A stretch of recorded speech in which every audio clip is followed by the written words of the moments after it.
ہم سے غلطی ہوئی کہ ہم ٹکڑوں میں بٹ گئے، ہم گروہوں میں بٹ گئے، اور اس کا نتیجہ کیا ہے؟ آج پوری امت زخم زخم ہے، پوری امت لہو لہو ہے۔ کہا تمہاری ہوا اکھڑ جائے گی اگر تم نے اللہ کی رسی کو چھوڑ دیا، تم نے رسول کے دامن کو ترک کر دیا، تم گروہی تقسیمات پہ یقین رکھنے لگے، تم نے 1.5 اینٹ کی مسجد کھڑی کر لی، تم تقسیم در تقسیم کے عمل سے گزرتے رہے، تم امت سے فرقوں سے جماعتیں، جماعتوں سے لابیاں، اور لڑکتے لڑکتے تم ٹکڑے ٹکڑے ہو گئے، تم کرچی کرچی ہو گئے۔ وَكَذَلِكَ جَعَلْنَاكُمْ أُمَّةً، ہم نے تو امت بنایا تھا تمہیں، تم نے اپنے آپ کو بانٹ لیا، تم ایک دوسرے کا گریبان نوچنے لگے، تم ایک دوسرے کے جبے پھاڑنے لگے، تم ایک دوسرے کے لیے نفرتوں کے بیج بونے لگے، تمہاری زبانیں انگارے اگلنے لگیں، تم ممبر و محراب کے تقدس کو پامال کرنے لگے، تم خواہشات کے غلام بن گئے، تم آرزوؤں کے نوکر بن گئے، تم اپنے نفس کی غلامی میں آ گئے۔ تم تو غلام تھے آمنہ کے لال کے، تم نے کب سے نفس کی غلامی اختیار کر لی، تم کب سے خواہش کے نوکر بن گئے، تم کب سے نفس کے بندے بن گئے۔ تم نے امت بننا ہے، تم نے رسول اللہ کا غلام بننا ہے۔ تمہارا لب و لہجہ بتائے ہم حضور کی امتی ہیں، تمہارا طرز زندگی بتائے تم حضور کی امتی ہو۔ تم ترازو پہ کچھ تول رہے ہو تو لوگ دوسری طرف بھی منہ کر کے کھڑے ہو جائیں، یہ غلط نہیں تول سکتا، یہ امت رسول ہے۔ تم بول رہے ہو، لوگوں کو یقین ہو کہ یہ جھوٹ نہیں بول سکتا، یہ رسول اللہ کا امتی ہے۔ تمہاری وحدت، تمہارا زور ہے، تمہاری طاقت ہے، تمہاری توانائی ہے۔ تو فرمایا وَكَذَلِكَ جَعَلْنَاكُمْ أُمَّةً، ہم نے تو امت بنایا تھا تمہیں۔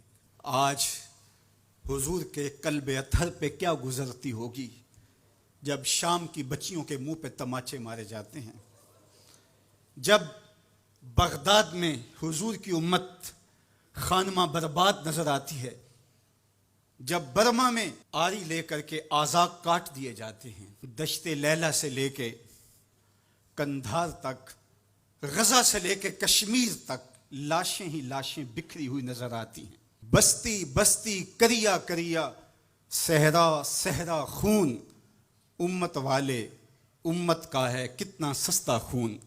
شام، قدس، کشمیر اور برما، کس کس کا احوال کہوں، ہر سو زخمی، ہر سو لاشیں، ہر سو بہتا خون، امت والے امت کا ہے کتنا سستا خون۔ آج امت لہو لہو ہے، اس پوری کائنات میں 1 انچ بھی جگہ ایسی نہیں ہے جہاں آتش و آہن برستا ہو اور وہ کفار کی سرزمین ہو۔ جہاں بھی خون بہتا ہے وہ بستی مسلمانوں کی ہے، جہاں لاشیں گرتے ہیں وہ گھر مسلمانوں کا ہے، جہاں عصمتیں لٹتی ہیں وہ خطہ مسلمانوں کا ہے۔ یہ ہمارے گناہوں کی سزا ہے جو ہم کاٹنے پہ مجبور ہیں، اور جب تک ہم امت نہیں بنتے تب تک رسوائیاں ہمارا مقدر ہوں گی۔ قوت عشق سے جب دہر میں اجالا نہیں ہوتا تو پستیوں کو بلندیوں سے بدلنے کا کرینہ آپ نہیں سیکھ سکتے۔ نام محمد کو تھام کر کے، امت کی وحدت کے تصور کو اجاگر کر کے، حضور کا پاکیزہ وجود جو امت کی وحدت کا ضامن ہے، اس سے بے لوث محبت کا رشتہ اور الفت کا ربط جب تک مضبوط نہیں ہوتا تب تک ہم ان مشکلات سے کبھی بھی نہیں نکل سکتے۔ 1000 فلسفے تراش لیں، 1000 منطقیں بگھار لیں، لیکن کوئی نتیجہ نہیں ہوگا۔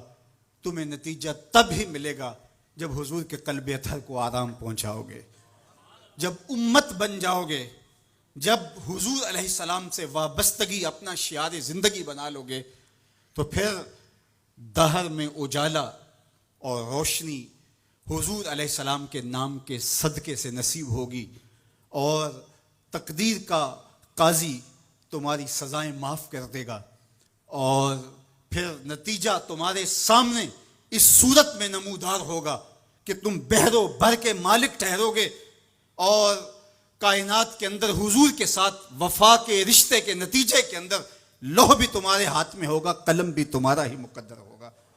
لیکن شرط یہ ہے کہ تم صحیح معنی کے اندر امت بن جاؤ. وَأَنْتُمُ الْأَعْلَوْنَ إِن كُنتُم مُؤْمِنِينَ. یہ میرے رب کا وعدہ ہے اور میرے رب کے وعدے سچے ہوتے ہیں. کہا تم ان کے بن کے تو دیکھو، عزت کا تاج میں تمہارے سر پہ رکھوں گا.